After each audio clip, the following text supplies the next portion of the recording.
if you want a system that can respond, then actually being a bit leaky is a good thing.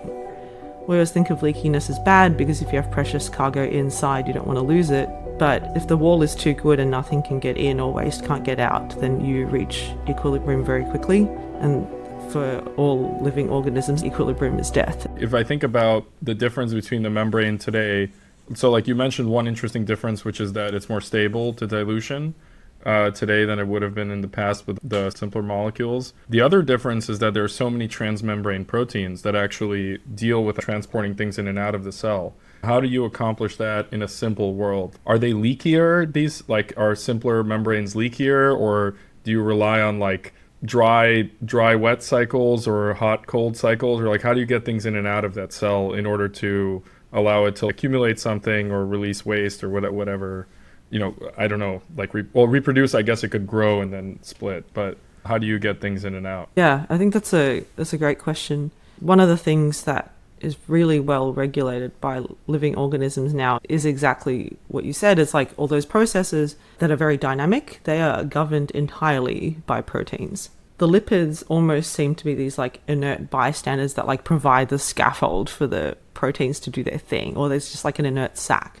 I think if you go and remove all those proteins and enzymes, then the cell is dead. Like it can't do anything. It can't let things in. It can't grow. It can't divide. And one of the things with modern lipids is if you try to grow that membrane, so you just have some lipids that are already in the membrane and you try to add it nearby, they aggregate with each other so easily that instead of growing, like adding onto the pre-existing membrane, they just aggregate with each other as soon as you introduce them into solution, and you can't grow the cell that's already there. And so cells, yeah, like you said, they have enzymes, and actually for synthesizing even like a phospholipid, you need a couple of dozen enzymes, so that very slowly as the lipid grows in its propensity to aggregate, it's fed into the membrane. It's just like snuck in there before it can start aggregating with the lipids from the neighboring enzymes that are making them.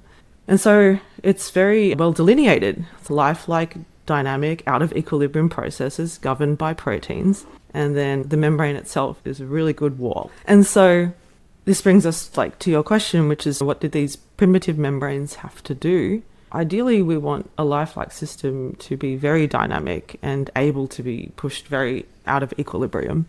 And proteins are very, very, we all think that they're probably quite evolutionarily like sophisticated.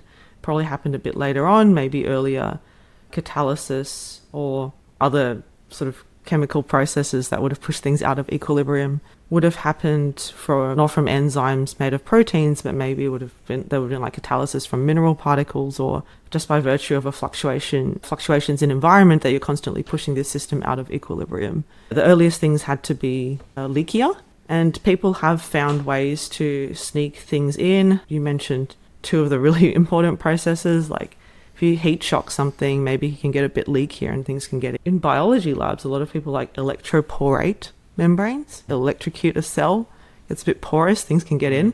Yeah, so maybe under really intense, like, I don't even know if you can get lightning strikes to strike a warm little pond, but anyway. Yeah, maybe you can imagine that process happening on early Earth as well, just to sneak things in. And wet dry cycles are a little bit more good at shuffling material around. I think you end up destroying quite a lot of cells when you like dry, or protocells when you dry them out, and the contents may recombine or totally get diluted when you rehydrate it, but it does help transport things between compartments. And other ways that people have found to tune the permeability are like, in our lab we've really tried to think about if there were fluctuations in the environment that are a bit more subtle, like what if you change the amount of salt that's around or the pH that is around. You can modulate how these lipids pack together, which can affect how easily molecules can cross that barrier a little bit. But it's really hard to do without proteins. So far, people haven't been able to find simple abiotic structures that can behave like a membrane protein channel. If people did find that, it would be pretty big, because ideally you want to be able to let things of a certain size in sometimes, but not at other times. And so having that on-off switch is really helpful, and we just don't have that right now.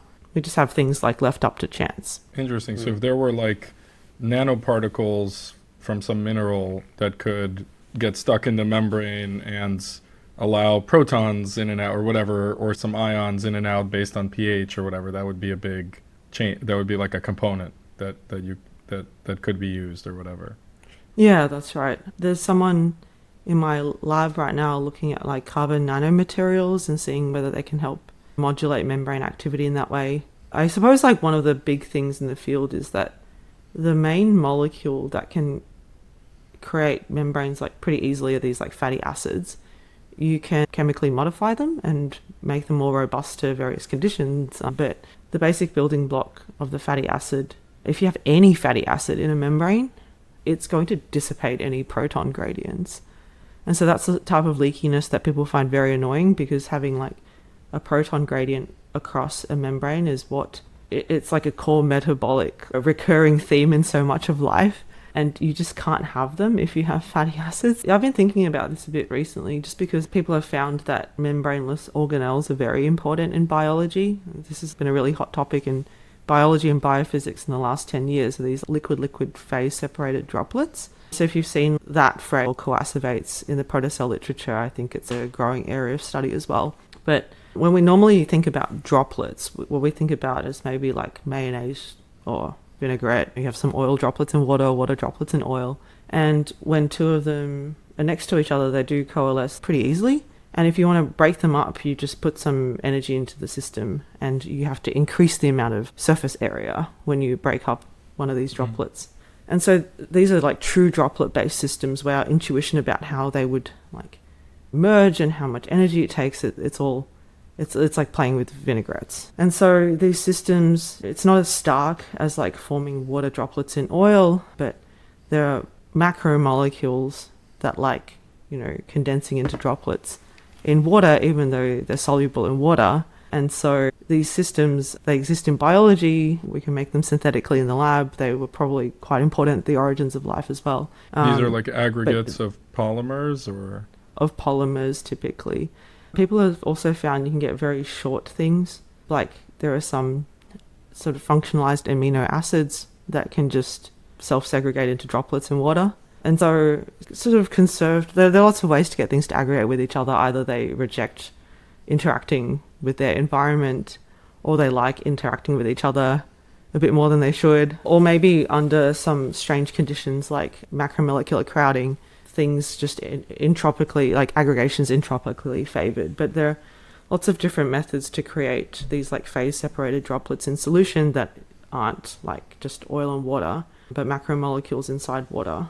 And in our cells, it's like, and peptides can do that quite easily and regulate maybe RNA expression or something. This is like a very long path, but what I meant to talk about is these are droplet-based systems, and we can use a lot of intuition from working with emulsions on these droplet-based systems. And then membranes are like super weird because they delineate like a droplet-sized space, but they're actually like a 2D material and surface. And so when people think about membranes, the intuition that actually starts to matter is more like, how do we deal with a 2D elastic sheet that's not very elastic?